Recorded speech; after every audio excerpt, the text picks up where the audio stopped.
Exercise 9.1 का question number 11। इसमें क्या है कि अभी तक तो हमें चित्र बनाना पड़ रहा था। इसमें पहले से ही चित्र दे रखा है कि ये कोई टावर लगा हुआ है नदी के किनारे पर और दूसरा किनारा इसका है सी।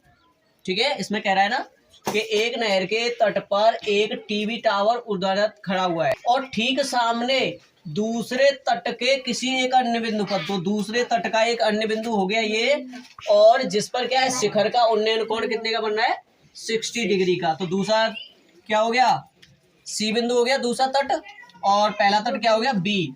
अब ये कह रहा है कि इसी तट पर इसी बिंदु से 20 मीटर की दूरी पर, अब 20 मीटर की दूरी किधर दे रखी है उसने, इसी बिंदु को मीनार के पाद से मिलाने वाली रेखा पर स्थित, यानी कि ये जो टावर को मिला रही है सीधी रेखा, अगर इसी को आगे बढ़ा दिया जाए कितना 20 मीटर, कितना बढ़ा दिया जाए 20 मीटर इसी रेखा को, यानी इस टावर के पाद बिंदु यानी जो बॉटम पॉइंट है उसे मिलाने के लिए, उसके जो बॉटम से उस तट को मिलाने वाली जो रेखा है उसी को अगर आगे बढ़ा दिया जाए 20 मीटर, तो वहां पर कितने का कोण बन रहा है, उन्नयन कोण 30 डिग्री का है। तो उन्नयन कोण कितने का बन रहा है 30 डिग्री का।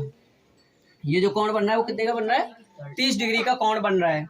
तो ये कह रहा है टावर की ऊंचाई और नहर की चौड़ाई ज्ञात करो। तो हम मान के चल रहे हैं, माना टावर की ऊंचाई बराबर है h, ठीक है, और क्या है जो नहर है, नहर की चौड़ाई मान ली जाए x, ठीक है, यानी ये जो डिस्टेंस है यहाँ से यहाँ तक की वो तो हो गई x, और ये जो टावर की जो ऊंचाई है वो हो गई h। तो हमारे यहाँ पर दो त्रिभुज बन रहे हैं राइट ट्रायंगल, एक तो बन रहा है ए बी सी और एक बन रहा है ए बी डी, दो त्रिभुज बन रहे हैं। तो हम दोनों में से किसी एक को पहले सॉल्व करेंगे। तो हम पहले लेते हैं ट्रायंगल ए बी सी। तो ट्रायंगल लेते हैं हम A B C. A B C में क्या दे रखा है, आधार और लंब ले रहे हैं। तो कौन सा लगेगा, कौन सा रेशियो लगेगा, tan थीटा वाला। तो tan थीटा होता है हमारा परपेंडिकुलर अपॉन बेस, यानी कि लंब बटे आधार, ये लगेगा। तो यहाँ पे अगर लगाएंगे तो थीटा की वैल्यू कितनी दे रखी है इस ट्रायंगल में 60।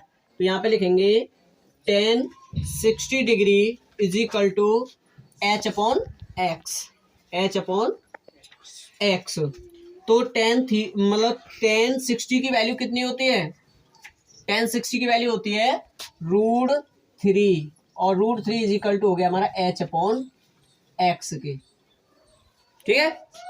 यहाँ पे क्या करेंगे 3 के अपॉन में 1 मान लो, तो जब इसका क्रॉस मल्टीपल करेंगे तो क्या हो जाएगा h is equal to x √3। ये हो गया समीकरण फर्स्ट, इक्वेशन फर्स्ट मान ले इसे, ठीक है। अब हम लेते हैं कौन सा, अब हम लेते हैं ट्रायंगल ए बी डी। तो ए बी डी में देखें तो लंब तो यही रहेगा ए बी डी के लिए, लेकिन आधार क्या हो जाएगा, आधार हो जाएगा 20 प्लस x, यानी ये टोटल डिस्टेंस, और ये टोटल डिस्टेंस कितनी हो जाएगी हमारी 20 प्लस x के। तो आधार हो गया इसका 20 प्लस x, तो 20 प्लस x हो जाएगा। तो यहाँ पे लगाएंगे tan 30 डिग्री, यानी tan 30 की वैल्यू लगाएंगे। तो tan 30 में क्या आ रहा है परपेंडिकुलर, यानी कि लंबा आ रहा है हमारा h, और आधार कितना दे रखा है 20 प्लस x। 20 प्लस x हो जाएगा ये, क्योंकि टोटल डिस्टेंस हमें लेनी है। तो 20 तो ये दे ही रखी है और x हमने ये एज्यूम कर रखी है। तो कितना हो जाएगा टोटल डिस्टेंस हो गई x प्लस 20। तो यहाँ पे लिखेंगे 20 प्लस x। tan 30 का वैल्यू कितना होता है 1 अपॉन √3। तो यहाँ पे लगाएंगे 1 upon √3 is equal to h upon 20 plus x। Cross multiple कर दो इनका, तो h का इसमें करेंगे तो कितना आ जाएगा h √3 is equal to 20 plus x। और जब हम h की वैल्यू निकालेंगे तो h इज इक्वल टू हो जाएगा हमारा 20 प्लस x अपॉन √3। ये हो गया इक्वेशन सेकेंड। तो हमने देखो पहले समीकरण में भी h का वैल्यू निकाल रखा है और समीकरण सेकंड में भी हमने h का वैल्यू निकाल लिया।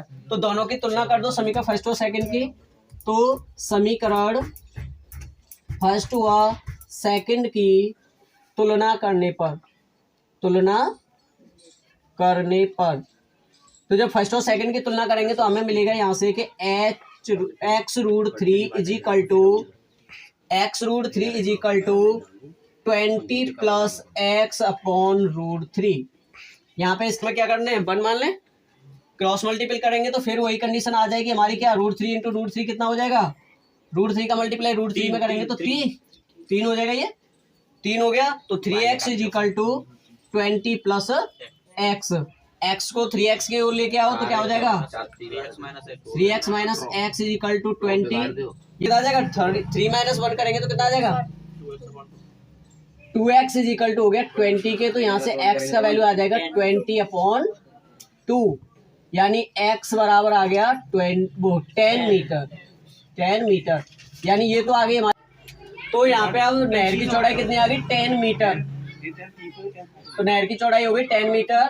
अब हमें निकालनी है टावर की ऊंचाई। तो टावर की ऊंचाई निकालने के लिए क्या करेंगे, इस वैल्यू को यानी जो x की वैल्यू आई है उसे रखेंगे हम समीकरण फर्स्ट में। तो यहाँ पे लिखेंगे x का मान समीकरण फर्स्ट में रखने पर तो यहाँ से h की जो वैल्यू आएगी वो कितनी आ जाएगी, x√3 यानी कि 10√3 मीटर, यानी कि टावर की ऊंचाई आ गई, टावर की ऊंचाई बराबर 10√3 मीटर।